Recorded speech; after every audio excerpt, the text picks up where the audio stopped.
Okay, going? Yeah. All right. Good evening, everyone. Welcome to the Advisory Design Panel meeting for October 8th, 2020. My name is Charles Kurolf. I'm chair, and I'm going to call this meeting to order. We are now live streaming, I think live streaming and recording, or yeah. So wave to all the happy people. We have an agenda. I'm going to call for adoption of the agenda just with a note that we don't have any minutes to review, so we're just adopting the agenda, and then we have 2 presentations this evening.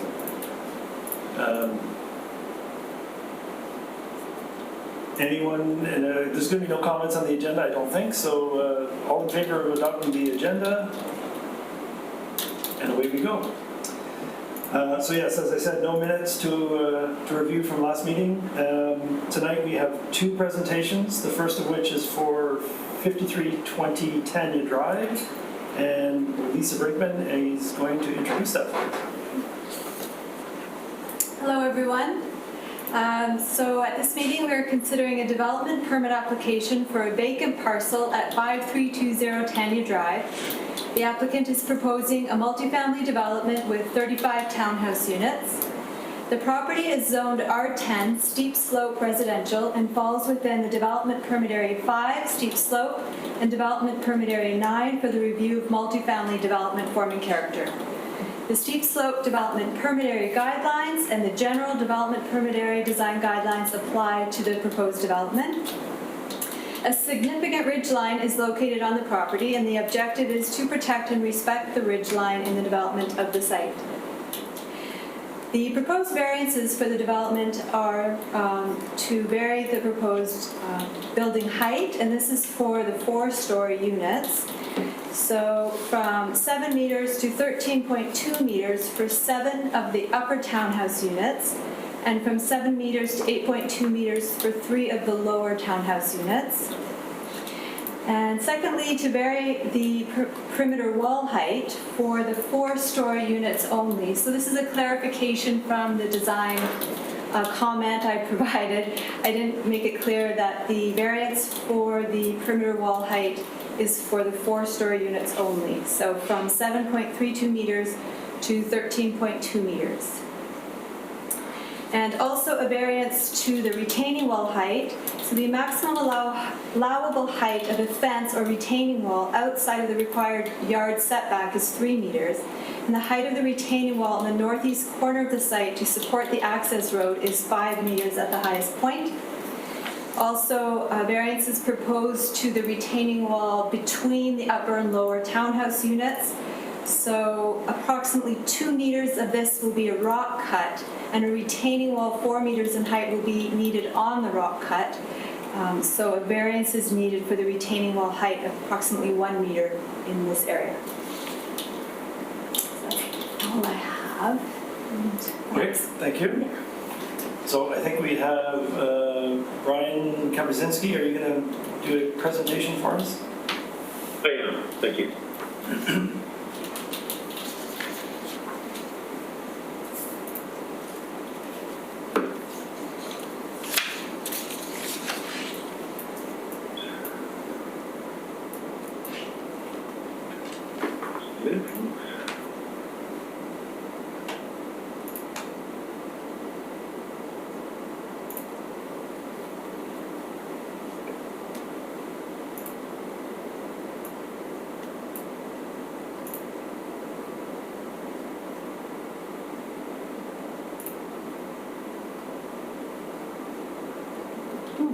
Alrighty. Charles, can you see the screen all right? Yes. Yeah, okay. Thank you for the time this evening. I'll take probably the whole 15 minutes. The project is built on a steep slope property, and the concept here, as you can see, is 2 rows of townhouses, one stacked behind the second. We're pretty much in a forested site. There's a few significant trees that we have managed to maintain. And for the most part, we are cutting into the site. We're not building on top of the site. As you can see from the site plan here, it's a along Panhandle, bringing from Tanya Drive, bringing you to a ring road. The townhouses are sited on two existing benches on the property already, so one lower, one upper, and we've wrapped the ring road around them, and we've kept all the development within the ring road except for some landscaping features. So what we've tried to do is follow the contours of the site as best we can. We have 35 units, 13 different floor plans, and I'm not going to walk you through all the floor plans, but I will say some are 3-story, some are 4-story. Some of the lower ones have elevators in them. And the intention here was to have front and back exposure and ocean views from every suite. So click through them here. Not so quickly that I make you seasick. But we can see that there's balconies front and back, single or double car garages, depending on which unit you're in.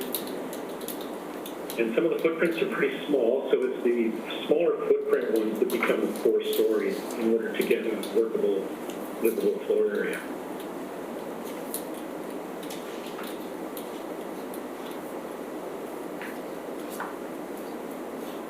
Okay, building sections. These are the 3-story versions, and the intention here was to show the parking garage on the lower level, stairs or elevator coming up to the 3rd floor in this case.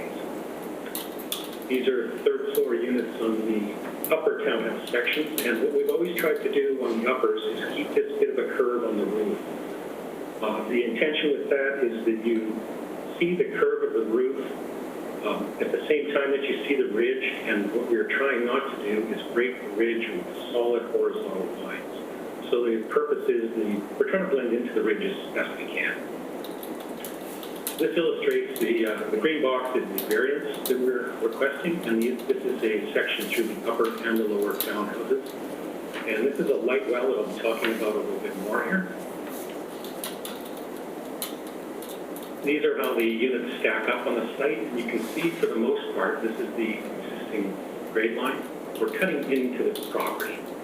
At some points, we had to build onto the existing grades, and you can see this is the bit where it's the rock wall, and then we build up with the retaining. These are elevations of the north and the south, and you can see the green parts are the parts that require the height variance. At least I'm sorry if I've misled you on that a little bit, but we've got our drawings a little bit better than we had when we initially submitted them. You can see on the ends, this is where we've crept up to 4 stories. And on the upper townhouses, the curved roof lines. These again is the building sections and the site sections. And my intention here is to show you that with a 3-story on the upper, we are pretty much the same height as the top of the ridge. With the 4-story on the ends, we are about 1 story above the top of the ridge. These 4 stories are limited to the ends of the uppers. This is an elevation of the rock wall that is behind, the upper elevation is the rock wall that is behind the lower townhouses. So this is the blast rock. We're not building any boulder walls at all. This is a cut rock face. And on top of it are the foundations for these townhouses, which we are creating score lines into them so that they look a little more natural, a little more interesting. And we found success with this in the past with the well force. This is the materials of the building. It's predominantly a hardy building with some stone veneer at the base. We've used different hardy colors and different hardy patterns, but we're trying to build a somewhat affordable project here. We had earlier versions with more costly finishes, but the pro forma was such that it just didn't work. These are site elevations with the rendered buildings on them, and you can see the upper buildings behind the lower buildings. And we've elevated the two ends of the runs to, since we spoke, Lisa, and tried to add some windows and change the finishes a little bit. But there's no doubt about it, these are tall walls, and we can do our best to landscape in front of them and treat them, but the height is unfortunately what it is. This is a schematic that shows our concept in terms of the stacked townhouses front and back around the light wall and retaining wall, light well. And these are some 3D images of the project, and I think the important part here is that we're always cutting into the site, we're not building it up, except for one small corner here where we're building it up to bring the ring road around. And some additional images. This is the one I think that would be the appearance of it from, to show that we're not cutting into the ridge. And if you go a lot lower in view, eventually the townhouses will disrupt the ridge line, but not the tree line. And lastly, I have the landscape plan. If the landscape architect Brad should be online. And Lisa, I have a fly-through video that I'd like to show at the end, but I didn't want to show it at the beginning in case it bogs down Zoom or bogs down somebody's computers. It's pretty data heavy. So that concludes my part of the presentation, and if Brad is online. I'm here. Great, go ahead, Brad. So I'll walk you through, Brian explained it really quite well, but I'll tell you the parts that particularly relate to the landscape architecture. One is that we have this very long access arm road that comes into the loop road, and that panhandle it has some areas of rocky outcropping, it has some areas of existing vegetation that we're going to protect and retain, and we're also going to landscape it with additional trees and grass and plantings to create this welcoming entrance to the project. Also, we're going to incorporate a pedestrian walkway that comes along the panhandle and down into the site. And then the first thing you see is this octagonal, sort of reddish-brown octagonal shape. That is an amenity gazebo for the project that relates to a play area, which you can see beside it. And that is connected into the site by walking trails and stairs down to the loop road. And it's intended to become the focal point as you drive into the project. That's the first thing that you'll see is this landscape element with associated landscape and planting, and then children playing and stuff. We've located that playground and that gazebo area on a flat bench of land that is below the toe of the basic end of the ridge line. It's the highest part of the ridge line is just to the right of that in this image. And this flat land accommodates the playground area and the gazebo and associated fencing, which we've incorporated at the top of the wall to protect children and adults from falling down the retaining wall, which varies in height along the length of the ring road. The ridgeline itself will be maintained in the natural state. The existing trees that are there will be protected and retained, obviously. We're going to enhance that tree line by incorporating additional native plantings and conifer trees where gaps occur. And so it's at this point in time I'm showing it intermittently planted. And then as you come down the ring road, there is a little bit of where the road begins and ends its loop. There's a sloped area there that allows for some visitor parking that could allow people to use the little playground. We've retained some existing trees in that widget of land, I guess you will, and added new deciduous trees in there for shade. As you come around the loop road, each of the townhouse units has a finger of landscaping that separates it from its neighbor, and that finger of landscaping would each contain a small ornamental tree and shrub plantings to give them the feeling that they have individual spaces, and it will alleviate sort of the car-to-car parking arrangements in front of the garages. There is enough room on, I think, almost all of them for surface parking spot between the loop road and the garage door. So it shouldn't be, the nice thing about the development is it shouldn't have, people trying to park along the edges and stuff. It should be fairly self-contained. We've incorporated large deciduous trees at the main junctures of the loop road, but where the building blocks break and there's walkways between. And so where we have the room, we've incorporated a larger tree. And at the end of the loop road, we've done the same. We've added 2 large trees at the end. And then even along the frontage, we've got our row of small trees at the lower level, and then 2 locations where we can put larger trees to kind of break up the face of the elevation even more. And then we have some more split rail fencing where the retaining wall locations drop off. Some places not required, some places is required. So it's kind of going to be a bit of a theme for the project, a little bit of fencing, and have used sort of a zigzag kind of approach to make it a little bit dynamic. And below the retaining wall on the low side of the site is existing vegetation that will be left untouched.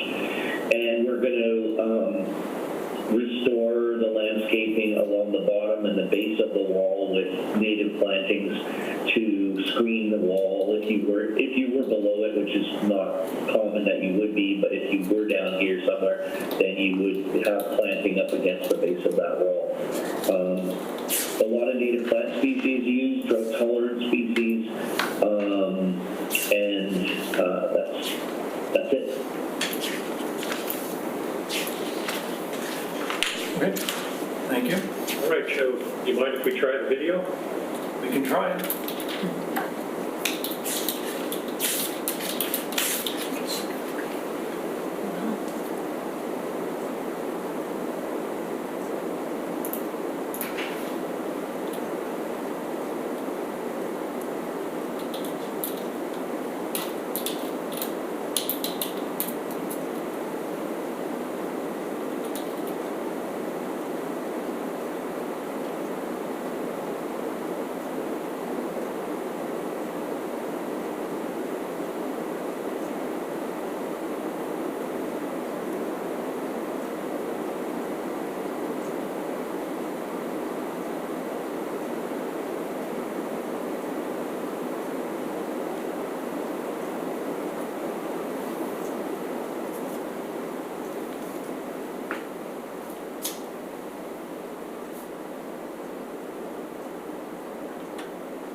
Great, thank you.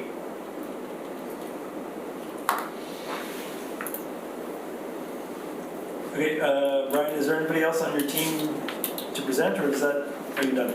No, that's it. We have our civil engineers available for any questions, but he's not presenting tonight. Okay, thank you. Thank you.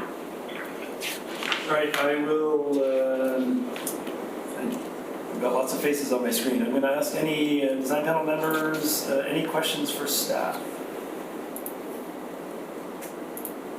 Marie? Probably for staff. I just was wondering what the plans are for behind this property. I know one side has lots like roads and there's a row of single-family houses, but as you go along Tanya Drive, I drove up the other day. It's almost looks rural when you get up there because there's just a few properties and very wooded. So I'm just wondering what the future plan of that area is. Yeah, it's a good question. So I think immediately behind, so 5300 is zoned also R10, but past that is a more reserve type of zoning. So, and part of that is related to servicing. This area isn't well serviced actually. So until some of that is resolved, then those are reserve lands, not developable. But the properties immediately adjacent to this one do have potential, do have zoning, but there are servicing constraints there as well. Is that helpful? Okay. Yeah, thank you. I just wasn't sure what the future held for that location. Thank you. Okay. Kate and Kevin are not raising their hands for questions. So I will go, I'll go around panel members for questions, comments to the applicant. Kate, you're right beside me on the screen, so. Okay. Sure. So thank you very much for your presentation. I actually have a question before I start commenting. I have a question about the light well. I find it a curious, interesting feature, and I'm wondering if there's any room for landscaping in that light well, or any way of getting vegetation into that, or is it all just solid rock? That I just couldn't quite figure it out. Yeah, it's at the scale that we're working with, it's hard to show it, but I have some ideas in mind for it, one of which is to use a green screen on the back of the foundation wall of the tall units, the back units, so that tall part of it looks like it's sitting on a green vine base. So that'll be a green screen material affixed to that base. And then any plantings that we're going to do in there will be in containers and probably pretty small scale. And also I'm thinking of using artificial turf as a surface in there, because you could look down on it and it would look green that way. That's what I'm thinking at this point. Okay, yeah, because I'm trying to imagine the spaces, and I think, I'm guessing you can see out to that space from the architecture, is that right? No, not very well. Oh, okay. The space is almost your backyard. So how this came to be was the lower townhouses were pushed up against the retaining wall. Mm-hmm. Call it the retaining wall, but it's a Sure. And by pulling them away, you were able to get some cross ventilation through the spaces on all levels.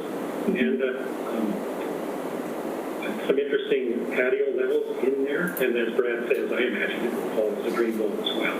Okay. Ground level is an office with a patio where you could actually go outside and be at the bottom of the well.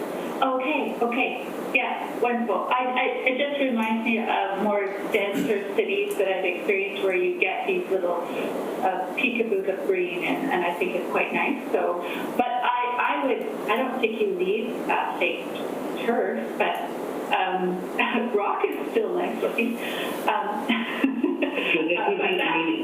That's your position. Yeah, Kate, it could be river rock in there, as a surface material around the patios. I haven't decided yet. If it's got potential to feel like a little yard or a little garden, then I might consider some artificial turf just to make it feel like a garden. But I'm not gonna say we're doing that for sure. But I think for sure we're gonna do green screen vine planting, which will green it up a lot, I think. Yeah. And yeah. That sounds great. So that was my first step, and then I really like how this development does remind me of other cities. Like I like how you have the two sort of pedestrian street stairwells going through and cutting through. So there's that. I think it's really lovely, and I do like how the buildings are kind of broken up, and you've made an effort to fit it into the ridge line. I'm questioning when I look at how you present it to the right, like I don't know which direction it is, the taller ones, they do stand out. So I'm going to wait for the architect's comments, but I do appreciate that you have made the effort to break the form up to work with the ridge line and preserve that feeling of the ridge line. So I'm not going to say much more about the architecture. Then getting back to the landscape, the landscape architect on the panel, I very much appreciate that you've considered pedestrian walkways on the site, and you have the pathway bringing people into it and the movement throughout. So that's great. I also like that you are thinking about a play area and space for people to sit and look out. Now that said, I would encourage you to explore. I guess I have to say my bias. I did a lot of research into natural play for children, and I think you can achieve something just with a little bit more creative use of the landscape, and you may not even need to go in and put equipment. Equipment's costly, it has huge spatial requirements, and then of course your fall surfacing requirements. And so you may want to look at how you could just play around with, you know, the rocks and boulders and maybe some other smaller elements or pathways and that kind of movement, or just to, I would encourage you to explore that as an option. Yeah. Sorry. I'll respond if you like. Sure. So the idea of that playground, I have incorporated, if you look in detail at it, it's got like boulders all around it and big logs and stuff like that that are out of the fall zone. And it also, though, has, I don't want it to be, in this instance, because I really wanted to read as a playground, because it, you know, who knows what the mix of residents will be like there. So I've selected a very naturalistic plate structure that is like wood, like heavy timber and rope, and like more natural looking than that. It's not going to look like a compound, bright colored thing sitting there. It's going to be very natural and fit with the character of the site. Okay, great. And then okay, that's good to hear. Thank you. Also, I think I would encourage you to maybe be inspired by the architecture in the gazebo design. Like I kind of like it when our site furnishings relate a little bit, and so that's quite a traditional form you're showing, and maybe you can play around a bit with that, and so that it actually relates to the architecture in the site a bit more, and that would be great. And then lastly, I would encourage you to have, where you can, more seating throughout the site. I think we've learned, being in a pandemic, that having more space for people to be outside is important. And so if you can integrate benches where you might be able to find some little nooks and crannies where you might feel like people can sit, and that would be great for your project. Good idea.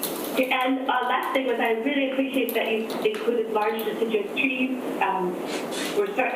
It seems like we moved away from large trees, and it's great to see that you're including the large deciduous trees, and that you're going to be focusing on restoring those edges where you meet up against existing vegetation.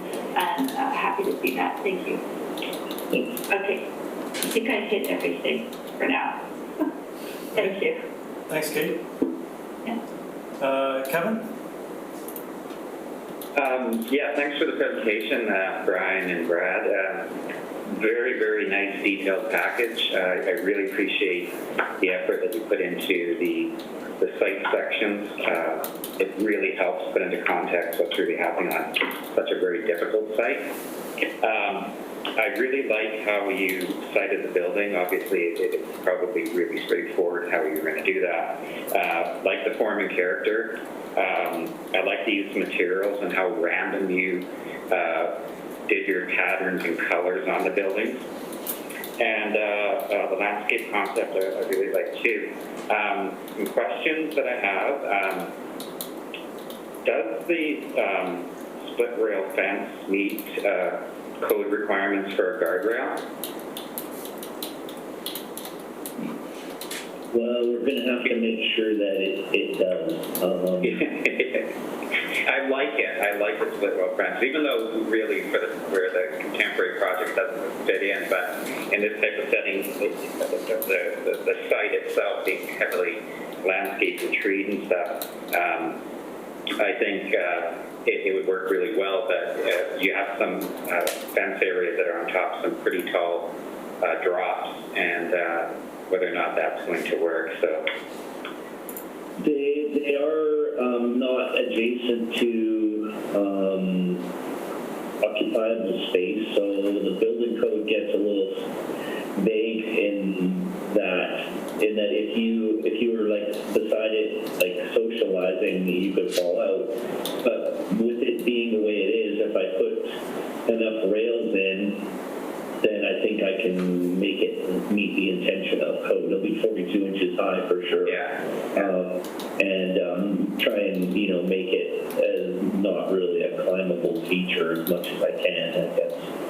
But there may have to get creative with it, I don't know. Yeah, because these are obviously going to be catering to a fair amount of families, so kids running around there. Love to climb on split rail. But yeah, just curious about that. This is all private garbage pickup, is that correct, Brian? That's correct, yeah. The garbage cans and recycling cans will be in the individual garages. Okay. Those light well corridors, the level of the surface of it, does it line up with the stairs and sidewalks that go between the buildings? Or are you going to be looking down into that, or what, from those box barriers? Well, it'll partially line up. You'll come through, as you come up the stair, you'll be about 1/3 the way up, so you'll be level with the first level. So yes, you will look into the light level. You would look down into it, you think? Or Cross, actually. Okay. Because there are areas, like I see some areas that I'm not sure if you're going to be able to get to them. There's there's right in between section C and section D, there's one little corridor there that looks like it's kind of locked off. So I'm not sure how you're going to get into that one. Do you see it on your site plan, Brian? No, I don't have my place right now. But, yeah, there's a section of units on your site plan in the main building near the right, the biggest building, close to the right side. That looks like the light wells on that you showed. There's a little bit of a gap on the corner there, but I'm just curious if that's meant to be open all the way through so you can access it, or you're going to have to just access it from the suite. oh, I Does that count? no, the light wells are meant to be only accessed from the suite. Okay. Okay, good. That answers my question. Thanks. Let's see here. So, Brian, did you consider adding windows on the sides of these units, like on the left and right hand side of the site? It was an afterthought for sure. There could be more windows added. The units were designed to be right up against one another, so the typical didn't have windows on the ends, but if we would clearly modify the end units too. Yeah, I think Unit D on the left-hand side and then the 2 Unit Fs on the right-hand side of the site. If we added windows to the side of those, it would help to break it up a bit. I know that staff had a little bit of a concern with sort of a public pedestrian link closer to the buildings. Did you get that comment, and just what you want to, any thought to that? I think in this instance, the project, the loop road, because of the nature of the terrain and the retaining and things, I think that the loop road will serve really where people will walk most of it. And the nature of the driveways is such that you come off the loop road and face your garage, and so to put try to put a walkway in between is very challenging. So I think, I suppose it's possible that we could delineate on the surface of the roadway itself on the other side a different material. I've done that a couple times, and it kind of works. But what about if you started right where the pathway goes from the gazebo down to the road, right by the visitor parking, if you have like a 3-foot strip and just change the texture of that running all the way across the fronts of those fingers, that way, because you have for the most part, at least a 7-meter drive out, correct? That's right, 2-way street. So even if it's just a textural change that runs 3 feet out from those landscape fingers, and ran that around somehow, at least it gives a little bit more inviting feel for people, especially visitors if they're parking there, that they can walk on something that's a little more identified as a sidewalk. I'm not sure if you guys have any thoughts to that. yeah, we could certainly do that. I've done that. I've seen that on a few projects. I've done that on a couple of projects, and it could work. It's because obviously the cars will be backing across it, but mean, it's better to delineate it maybe than not. Yeah, yeah. Next question on the main retaining wall on the south of the building there. Are you trying to put like ivy on that or something, or light it up, or do you pressure? That's going to be just a rock stone blasted wall, correct? A cut-face rock, yes. We have to, probably with somewhat unsightly anchors holding it back too. We need to drill into it and put some large bolts and steel plates to ensure it doesn't fall apart. So Brad being that the walls are so high, it might be good to consider something there. Like I've seen where they take colored lights and flood them with light in certain areas, and even combining that with ivy can look pretty good there. So I would trust Brad to come up with something with that. You always seem to do a good job with your landscape concepts.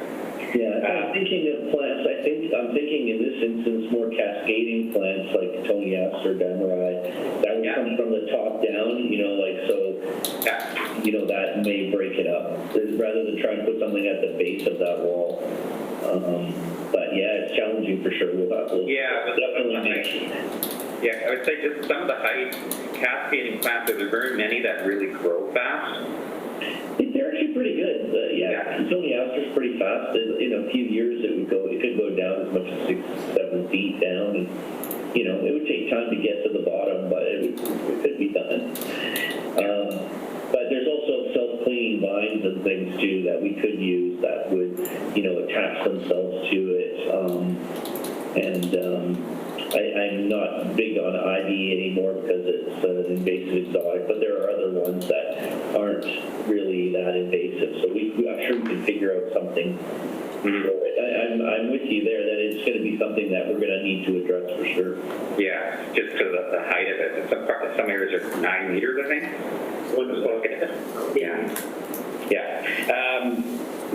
Brad, on your site or landscape concept plan, I was looking for the lighting legend you have there, and I can identify the wall packs on the building, but I can't identify where the 14-foot high poles are and the bollard lighting. Okay, so there's light poles around the play area. Okay. I'm just looking at them right now here. There's some bollard lighting as well associated with that, and anywhere there's stairs will be bollard lighting.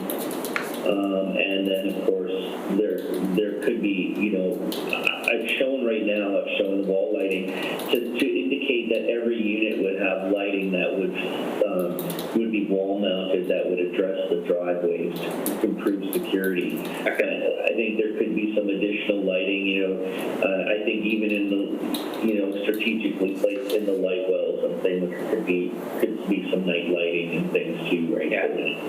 Are there going to be bollards in those finger islands? I certainly think that would be a good place to put a bollard for each, because it gives you the low-level lighting.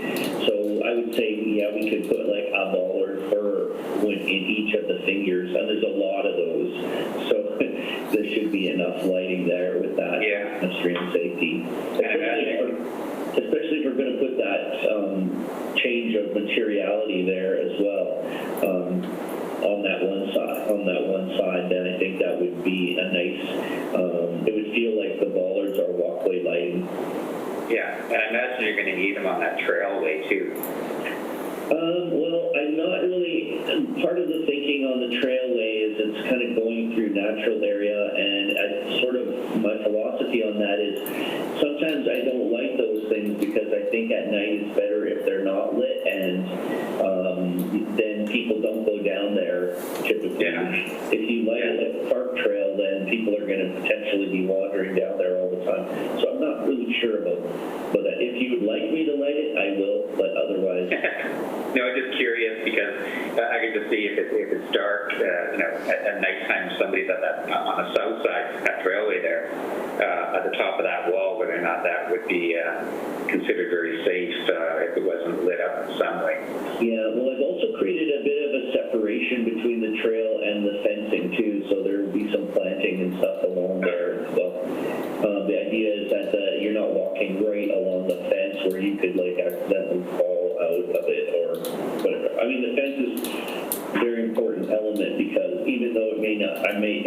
have to, I think it has to be high enough that it stops people from falling out. But it's kind of an important element, but I don't know if we have to light it up like an urban area in that space. Okay. But I'm open to ideas on that. I mean, that's something that obviously happy to deal with that if that's something you have as a concern. I'm not going to put it in as a recommendation. I'm just curious if you thought about that. Other than that, I echo Kate's comments about adding benches and little niche areas on the site where we can, where people can sit, even in the small areas. And also, I agree with the point, possibly considering different finishes on the gazebo that might not reflect the architecture of the building. Aside from that, I support your variances. The 7-meter height restriction for low-pitched roofs and R10 zoning, I think, needs to be looked at. I think it's more geared towards single-family dwelling zoning when it's used in that zone. This type of project, this type of site is obviously meant for multi-family residential, and I think should include a height restriction that is similar with multi-family. So even though your variance is very significant, I fully support it. So aside from that, very nice project, and thank you very much. Okay, thanks, Kevin. Marie. Hi, thanks. If I cut out, I will try and go back on. My internet seems to be kicking me off here every few minutes. So, I'd like to thank you for the presentation. And my only comment would be that it's just a really interesting project in a kind of unusual area on the top of that hill. As Kate mentioned, it has a sort of reminiscent of a lot of more urban developments, maybe like I've seen in Europe, where it's built up on a slope. And you've got the light wells in between and so on, and stairways that cut up through and lead you into the upper level. So I think you've got a potential to build a kind of unique little neighborhood up in that area with that site. One of my only questions would be that I was looking at the stairwell that goes between the sections. Is that just stairwell, or are you going to have ramps, or is it just stairwell through there? I think it would be a little steep for ramps. Right at the moment, it's only planned to be stairs. This was break it up so that if you lived in the northeast corner and you wanted to get to the play area, you didn't have to go all the way around. Okay. But actually, the stairs through the development are a little undercooked at the moment. Brad and I have not spent a lot of time detailing. Well, it's a project too. I was wondering, you mentioned, Brian, in your presentation, I don't know if it was just a slip, but you said something about an elevator. Is there elevators in some of these? Some of them, there are elevators, yeah. We have more elevators, but again, as the pro forma became developed, elevators are very expensive, so we kept them in a few suites. Yeah, because I'm looking at this project and thinking, with stairs, all the steep slopes, the 3 and 4 stories high, there's really no room for anybody with any sort of disability. And I'm not just thinking even residents. You have a parent, elderly parent, you want to bring home in their wheelchair, it might be a little tough. I'm not sure that there's a requirement that you provide that, but I'm just thinking there's 35 new residents, and maybe they might be excluding people like that. So if there is some way of kind of adding some sort of accessibility and ability for somebody in wheels, like whether strollers or wheelchairs, can get around on the pathways through the amenity area, that kind of thing. And then also elevators in the units would be wonderful. That would really add to the project. So just a kind of comment on the side, because I don't think it's really required by building code. I'm not sure. But anyway, thanks for a good project, and wish you luck with it. Thanks. Thanks, Marie. I have a couple of comments / questions. I think most of what I had written down has been covered.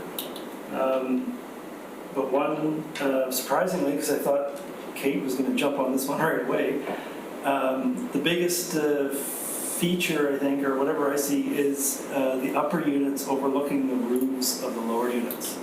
And did you give any consideration to an alternate roof treatment for the lower townhouses?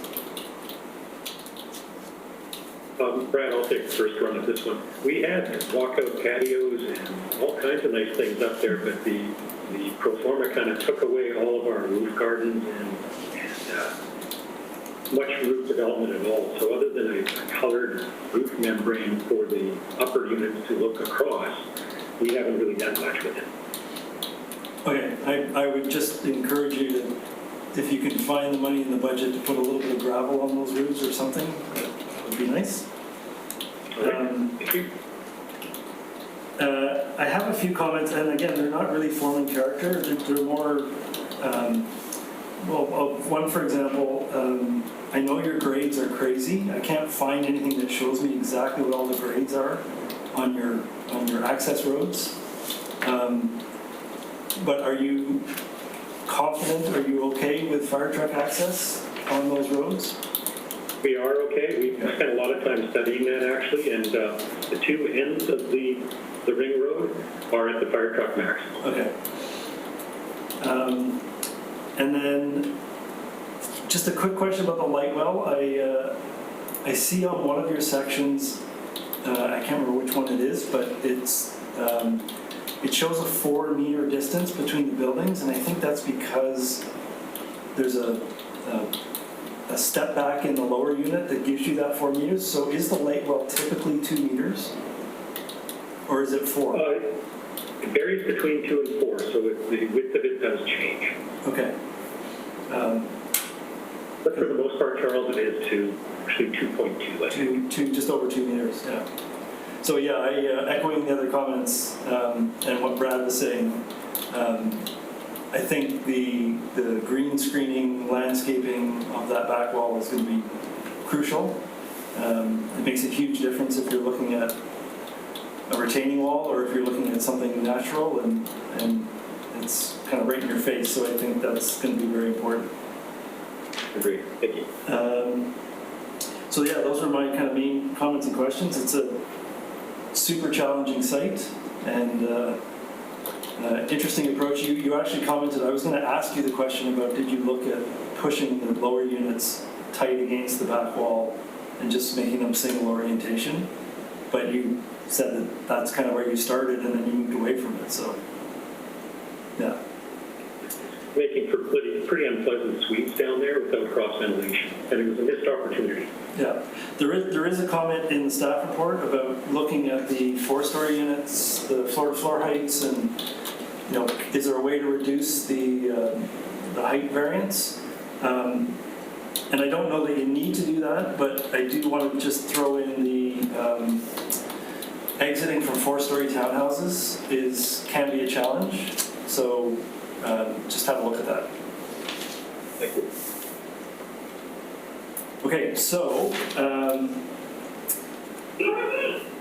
I think what I would like to do is go through comments that I heard, potential recommendations, and I think, Kate, the main ones I got from your comments were the comment about additional benches or niches in the landscape areas,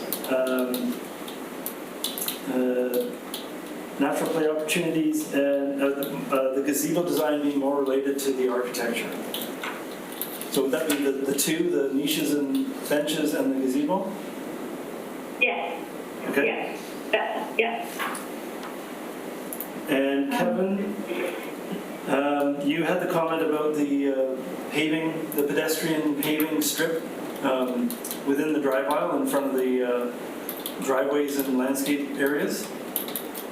Yes, that's right. A textural change to the hardscape. Yeah. And the lighting and landscape treatment on the exposed retaining walls at the rear of the site, like not between the units, but at the rear. On the south side, Yeah. retaining wall, yeah. So it's like rock wall.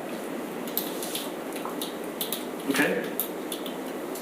And then add windows to the side units Right. on the east and west side. I think those were the three I had. Okay, east and west elevations. Okay, and then Marie, your comment about universal access, universal design, I think that was more of a comment than a recommendation. Did I get that right? You could add, consider ways to improve universal access around the site and in individual suites. I don't know if that's appropriate. Okay.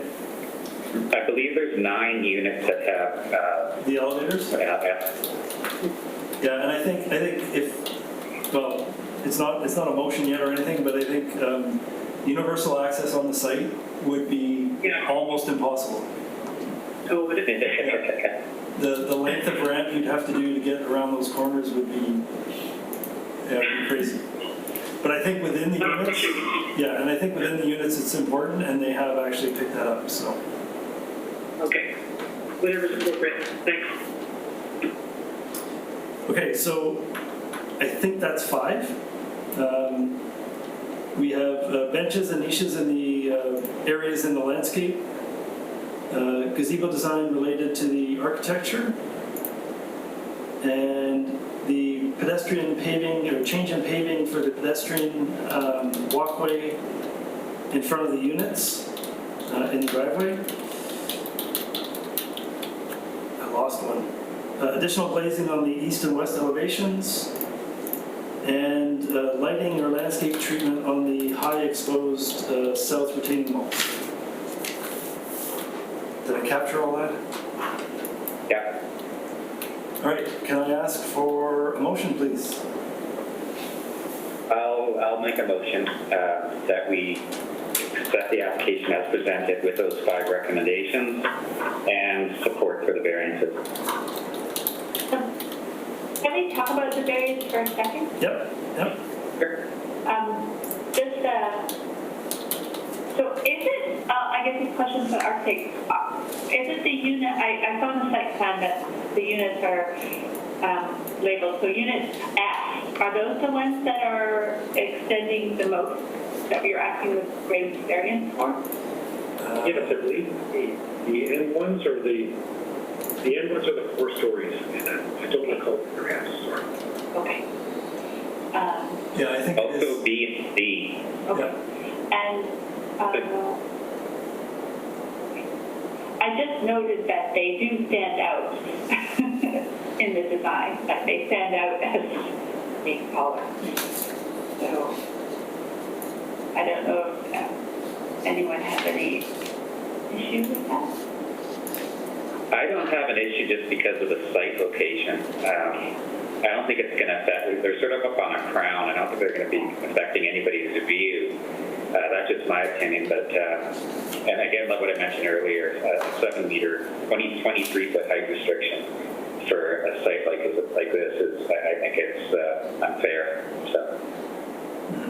I appreciate your comment. I think that I agree, given their location. Yeah, and I feel that they're, in a way, they're bookending the development. So it's not an inappropriate move to put the taller units at the ends. And like Kevin says, they kind of work with the crazy grading that this site has. So I don't have an issue with the fact that they're 4-story and they're sort of at the ends. I don't have an issue with the height variance. But like I said earlier, I caution them to look into 4-story exiting from townhouses. So. Any other comments on the motion or the variances? Okay, seeing none, I'm going to call the question. Was there a seconder on that? All right, we need a seconder. Okay, thank you. Okay, we have a seconder. We've had discussion. Excuse me. I'm going to call the question. All in favor? All right. Thank you. Motion approved.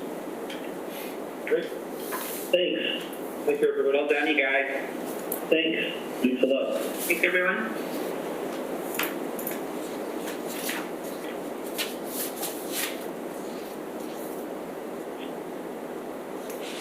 Did Steve Did we ever see Steve come in? He's here. Wade's here. There he is. Was he there the whole time and I missed him? No. Okay.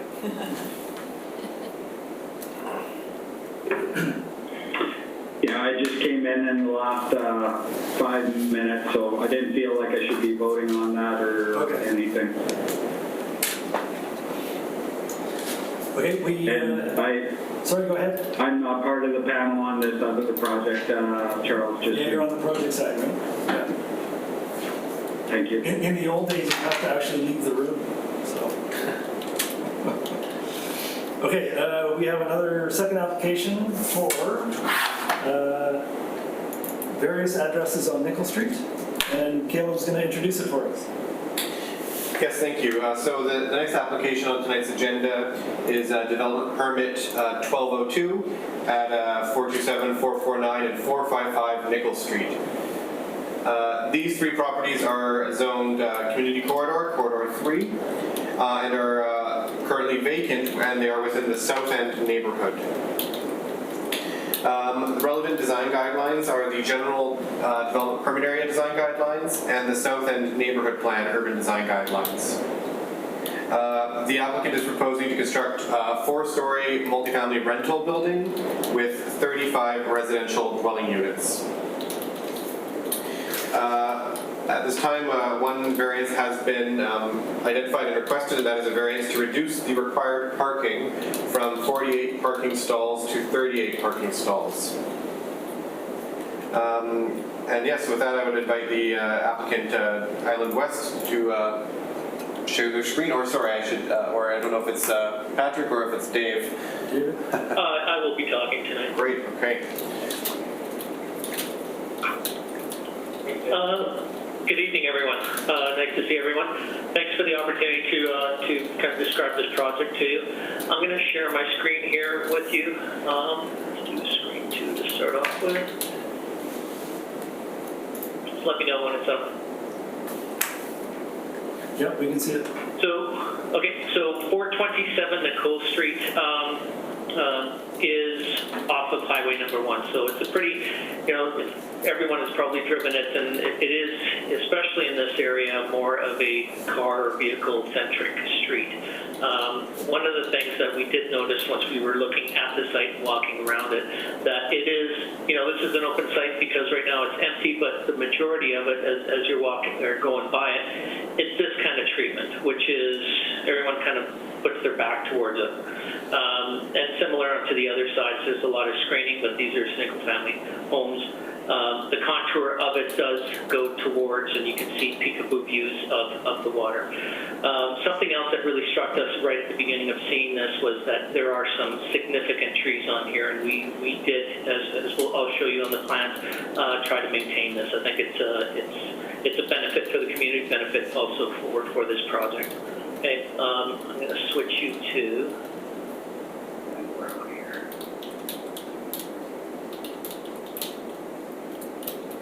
Into our DP submission and just kind of walk you through. There are 3 consolidated, or we're going to be consolidating 3 lots on this. This being Nicole, and then we also have a laneway in the back, which we're using quite readily. So the idea is that we're talking, these are the trees right now, and we've kind of, right now, if you see what the existing condition is, there's a sidewalk, then a curb, and then that busy street. And what we're trying to do is kind of push the pedestrian experience to have a boulevard in that area, maintain these trees, and push that sidewalk in. And then create also, I can just push you to the last image on here. They're the trees. This is just one without the trees, just to have more of an inviting entrance to this building, to this development. This is a rental development. It's a very tight site with a lot of constraints to it with what we're trying to achieve on this. But like I would say, if there is restraints on it, it gets for better architecture, better solutions that we come up with. One of the things that you will notice is that we do have entrances off of the street to start activating the street a little bit more. That leads to these patio areas. Every other unit does have a significant balcony space. Because this lot does go down, we have the opportunity to have these as ground level units, but on the back then becomes a raised unit, and we're able to access the parking. We have surface parking as well as underground parking, which I will take you back to the floor plans to describe. So this is the main site plan here with the main entry off of the south part of the site. And then, like I mentioned before, we do have individual walkways into these spaces so that there is street activation on it. Our landscape architect wasn't able to meet us with here, but I will walk quickly through her drawings just to show what we're intending to do. So instead of just putting just a fence along here, we wanted to do more of a luxury, not only providing that for the ground floor units, but also for street aesthetics and the upper units as well. From the back of the area, we do have access to a lane, an existing laneway, and that is where we access our underground parking as well as the surface parking that you see in these areas. Because of the constraints on it, and we are asking for a 10 parking stall variance on here, we have entrances, so they're straight-in entrances off here, straight-in entrances for parking here, and then the entrance into the lower lobby space. There is a main lobby space off of the Nicole Street level. Just to understand what the unit mix on this, we were kind of given a mandate to try to maximize FSR but mix the unit types on this in order to get a variety of, I'm going to put affordable housing because that's a very loaded term, but a more affordable housing development. And so we were looking at ways to maximize the unit distribution on this to get a kind of a cross range of affordability and also have some of these micro units in here.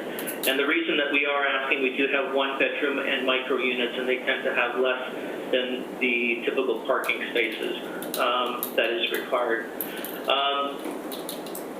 The sizes of the units go from the micro units, which have to be around 312 square feet, up to 2 bedroom and den units, which are almost or 900 square feet on those, which are 4. So 35 in total on this. I do want to bring up to just that last image again, just to start talking about some of the form and character that, sorry, it's taking a bit too long here. Let's put it down. So the idea was to create stackable units. As we all know, having stacked units provides us the economy and also shear and all the requirements from structural to be much easier. We provided us big openings and large, let's move it to this one, large outdoor patio spaces with frosted glass separations on it. The form and character was to break it up just using cladding materials. We've used on this vinyl as well as hardy, so just to keep the prices down on this, and then framed glass guardrails in order to keep the views open. From the east side, there will be starting from the second floor and up, we will have unobstructed views out to the water as well. So they're going to be quite nice for view corridors on it. I want to take you to the landscape architecture as well. So let's give me 1 sec. So on this, we have, because of the separations on this, and because from Nicole Street down to this area there is a drop, and we didn't want to burden the neighboring sides with huge retaining walls. What we've done is double retaining. So on here we've called 2 double retaining walls, one which lines up with the location of the parking wall, arcade wall, and one lower so that neighbors aren't looking at a big retaining wall at those areas. It's 2-stepped. We had then the opportunity to put a kids' play area in here. We're still kind of debating on what that is going to look like, but access off the road as well as off the stairs. The stairs themselves, because we were really fighting with FSR, we decided to use them as outdoor stairs and not create a part of the envelope. They still serve as BC requirements, as exit requirements, and they will be lit up. But what we have done is created more of a textured feel to the finish of it, where we have flat areas that allow us to get as much light in there. They will be supplemented, obviously, by enough lumens to meet BC building code for a means of egress.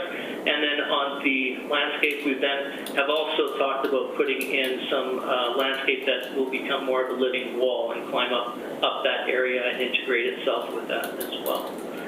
We have put some significant trees along both ends of this, as well as seeing how we maintain the existing trees, which I think, as I mentioned before, is quite a benefit to the community and to this development as well. What else can I say about this? From the back elevations, and let me just flip over to that as well.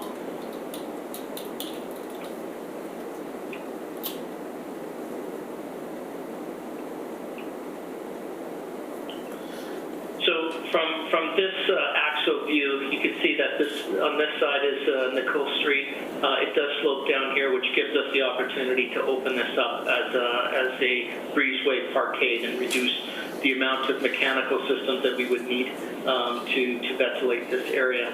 There is 2 full overhead garage doors that we will, and then the entrance into the lobby space off of this level as well. So garbage access and all that happens from this area, and then there will be also surface parking in front of this area to maximize the amount of parking that we do have. The color combinations that we've used on here is just to start accenting certain areas of the building and to break up the visual massing of it. It is right now for efficiency and just for the cost of it, is trying to keep this as much of the stacked elements as possible, and then using color to break up those elements. They're cartoony because it is SketchUp, and I would refer more to the rendering of how this could look with and without trees. We also have Scott Lewis here from Applin Martin that will talk about the civil requirements and storm management, and as well as also the street frontage. So that kind of concludes my side of it. I'm open for any questions, but I will give it over to Scott to talk about. And Scott, I can put up your drawings, or you can share your screen, whatever you prefer. I have my drawings up. I'll just share my screen. Okay, so I'll stop sharing.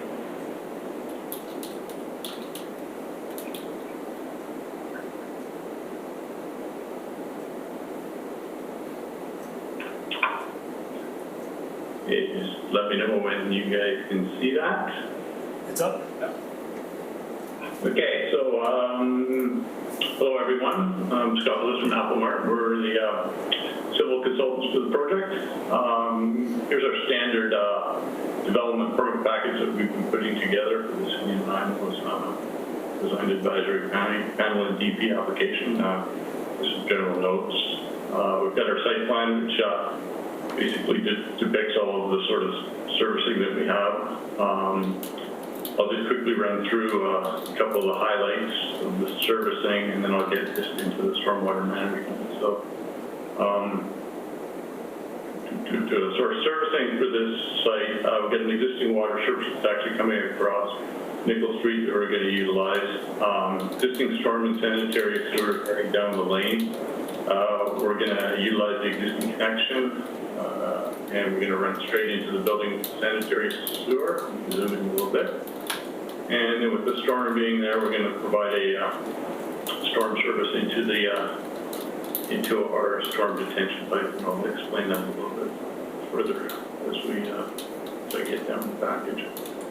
Here's our grading plan. As shown, we got we're going to retain these street trees along here, come up with grass boulevard and move the sidewalk back. We work with the grades from the finished floor elevation of the building, entering in from here. The access to the site is actually coming to here. We've worked some grades, so the grades actually from the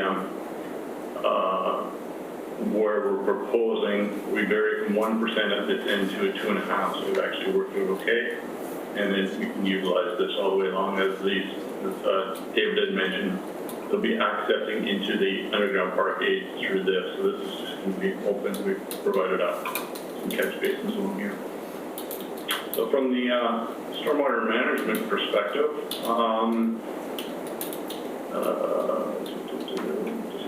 last page here. So this is our standard stormwater management that we've been putting together. Two requirements, the retention component, detention component. Retention for this site is going to be a combination of using the landscaping areas, and due to the constraints on the site, we've come up with, we're going to use a rock pick underneath the parking area here, and that's defined as this honeycomb area here. We have our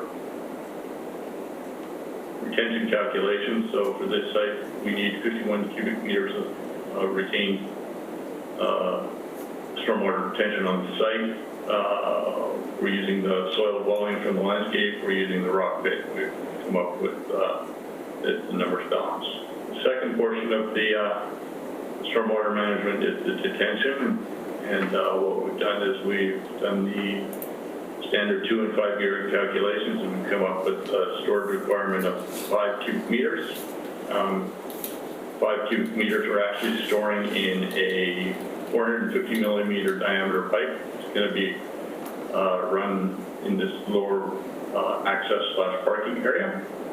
And here's our storage volume calculations we've done. So we've come up with, we require 5 and we've hit 5. So. And then just from a more of a detailed engineering perspective, here's the actual control structure. What we do is we have an orifice plate which controls the structure and determines that it's 100 millimeters, so a 4-inch to release a pre-development flows. And that basically sums up the servicing, grading, and stormwater management. No, unshare here, if I can find the button unshare.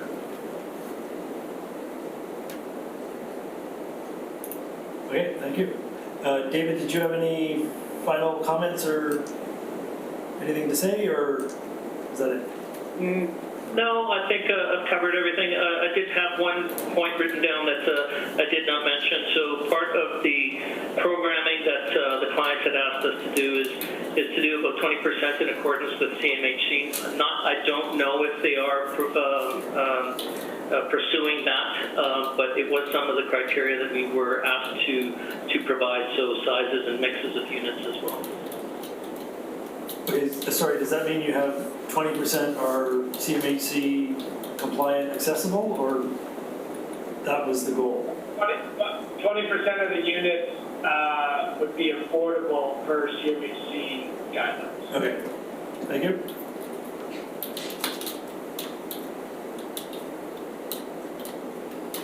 Okay, I'm going to ask panel members, any questions first for staff about the application?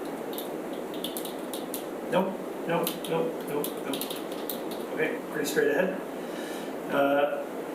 I'm going to go Marie, reverse order. So Marie, you're first. Thanks, Gerald. Thanks, guys, for the presentation.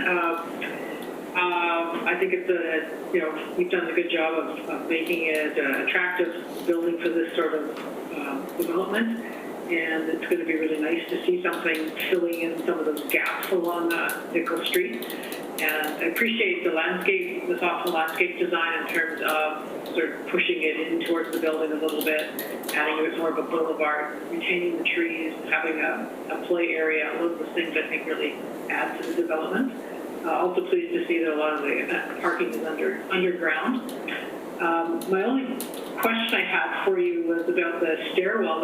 Are they actually open to the outside? Yeah, so what kind of material are you using? Because it's going to get a lot of weather, I would think. So they are covered, and they do have slats along the perimeter of it, and there is one solid wall.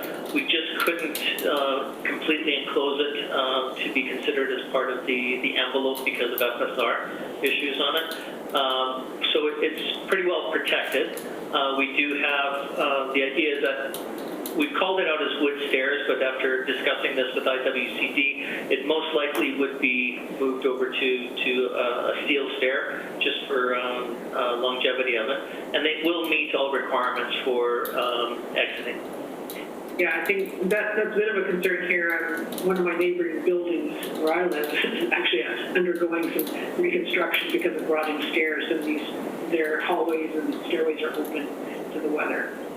Yes, they are covered and so on. So anyway, just something to think of in the long term, because it could cost whoever's owned the building a lot of money to repair. So that would just be one concern. And then I was a little worried about the garage, but you do have secure doors on the garage area, right? Correct. Yes, we do. So yeah, I'm fine with the parking variance, partly because of the small size of the units and the location. I think you're going to get a lot of people renting there that will walk or bike or be, using transit, not necessarily owning cars in that particular location and the size of the suite and so on. Anyway, thank you very much. Thank you, Marie. Okay, thanks, Kate. Kevin? Yeah, thanks for your presentation, Dave and Scott. I like the form and character of the building, even though I'm not a huge fan of vinyl siding, but it looks from your material board, David, that the vinyl that you're using isn't the residential bevel. It looks like it's like more of a tongue and groove, is that correct? That is correct. Okay, that's good, yeah. I'm glad. Yeah, I like your use of materials, the colors. I like how the units, the first floor units relate to the street. A thing that I have a question regarding the siding of the building. Did you give any thought to reversing it or mirroring it from north to south, putting the lobby closer to downtown, and in doing so, moving the play area, the amenity area, to the south side of the building? Actually, so the play area came about as further development and design once it already had started, and just saying how we could provide something. So as we started revising those plans, then we ended up opening up that part, but I don't think it would be a huge thing to change it around. I'd have to see where, just how the grading works in those areas, but it's something that we can consider. Yeah, it's not a recommendation. I just wondered if you thought about it, because if you could get, if you are going to be putting in a fairly nice amenity space there, it sure would be nice to have it on the south side of the building. That's my main reason. Also, I guess a lot of these units are for people going downtown or coming from downtown. It does put the lobby, even if it's not that much the difference, it does put it closer to downtown. So just give it some thought for that. Staff had a concern regarding, I guess, visitors and people moving in to the building, and I'm assuming the access gates to get into the parking are going to have either remote controls to get in, I take it, or are there going to be also a panel there for visitors to code in and call the individual units? Well, there will be at the entrance from that level, which is the lane side. So we do have some surface parking that we would delegate for visitor parking in those areas. Okay. And along the entranceway, there is a, just let me pull up the drawings. It looks like there's a door on the parking level right near the elevator, which I'd assume would be where they would come in through an intercom system. Is that correct? Correct. Okay. Yeah. And so there is in front of the pad-mounted transformer an area where we can consider as having it as a loading bay. It doesn't meet the requirements of City of the Nine Hills loading bay dimensions, because we did not have that, but it is enough for to get a van, a small van or car, or of course it's not going to like a semi-trailer or anything like that into the area. So. Right, okay. Yeah, the parking variance, I really don't have much of an issue with that. It is quite a substantial one. But if you are going to allow one parking unit per unit, that does leave you, I guess, with 3 extra extra ones for visitor parking or whatever, but, and I guess some of the micro suite ones may not be necessary, but I think I'm okay with that too. Curious as to why, I know you have a common laundry area, and the only units, as far as I can identify, the only units that have in-suite laundry are the micro suites. Is that correct?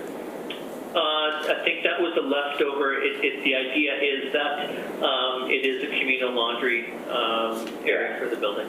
So this would be actually the washer and dryer within the micro units would actually be revamped in order to use up the space for more livable space in that unit.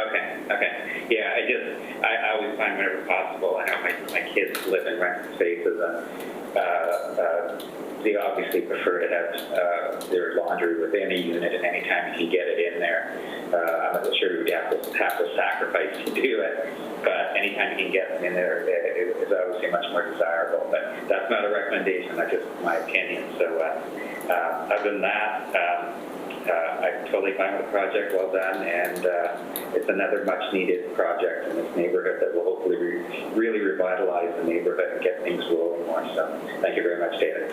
And Scott, thank you very much for the your drawing. I really I couldn't believe the size of the rock pit that you put in there, but I think that is doing so much for sustainability and water flow and everything. So I think you did a great job. So thank you. Thank you. Thanks, Kevin. Kate? Great. Thank you for your presentation, all of you. And I don't have much more to add, but I do want to just say I'm really happy that you are maintaining those trees and have pushed the sidewalk back. It's what Nickel Street needs to sort of be reactivated in a way and be more pedestrian oriented. So I'm very happy about that, and I'm sure as the street develops, will just be a better pedestrian experience. And my only comment, I already talked to Victoria, so she was telling me, she's like, I'm not going to be there. Just to be creative with that play area, and I think you don't have a lot of space, so if you're considering equipment, it really eats up a lot of your space, and so maybe just kind of thinking about it for all users, and kids can find play in a lot of different elements that can also be really nice for others to occupy as well. And since you have so little space, just to make it more of a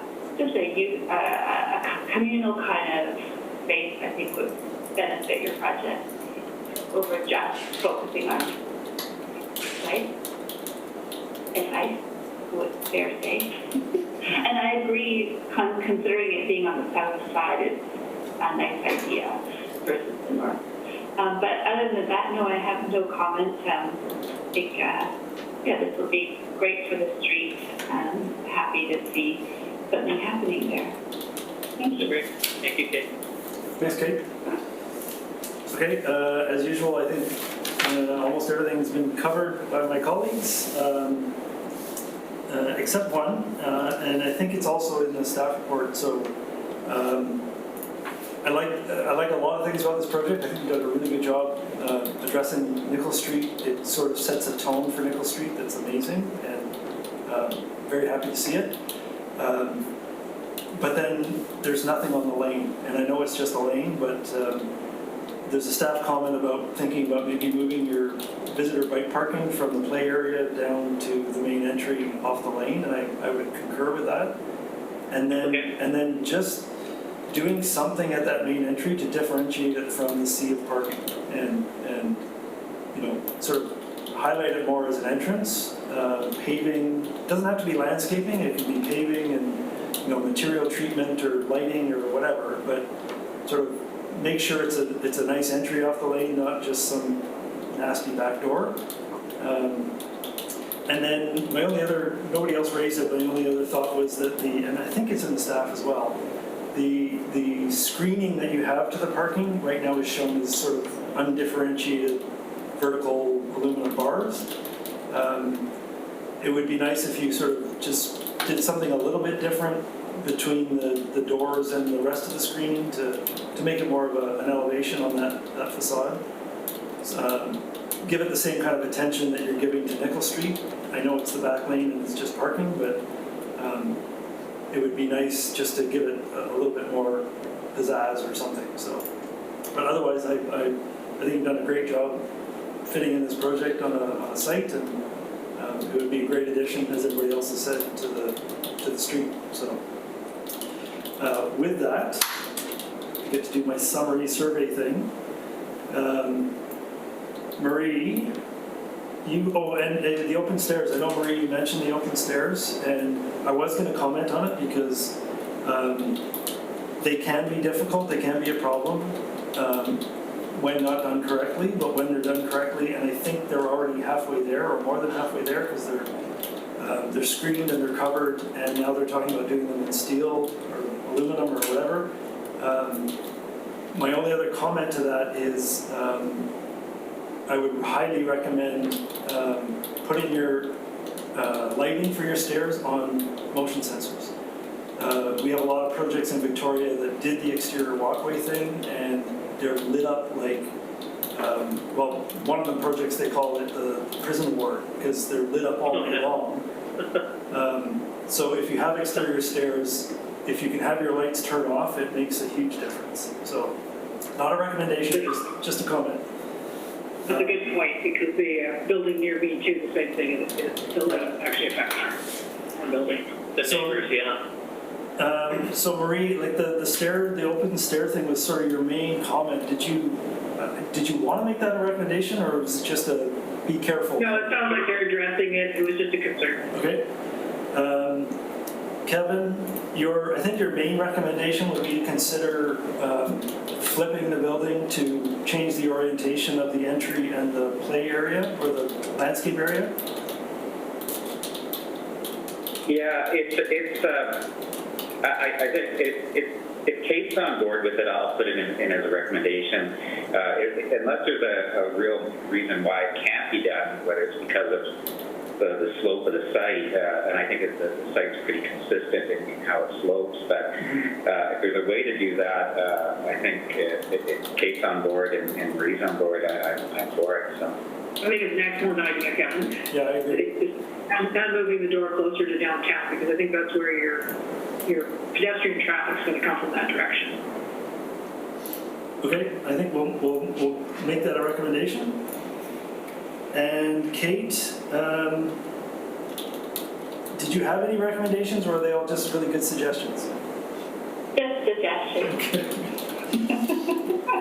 So I'm going to say we have one clear recommendation, which is the consider flipping the orientation of the lobby and the open space north to south. Otherwise, great project. Do we want to discuss the parking? Is anybody against the parking variant? Go ahead, Kate.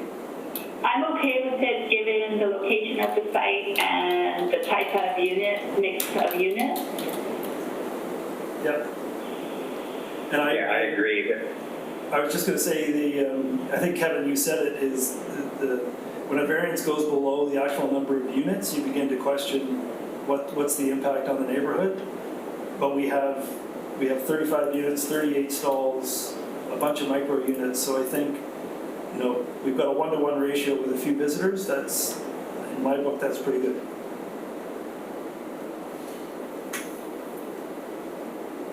Any other comment on the variance?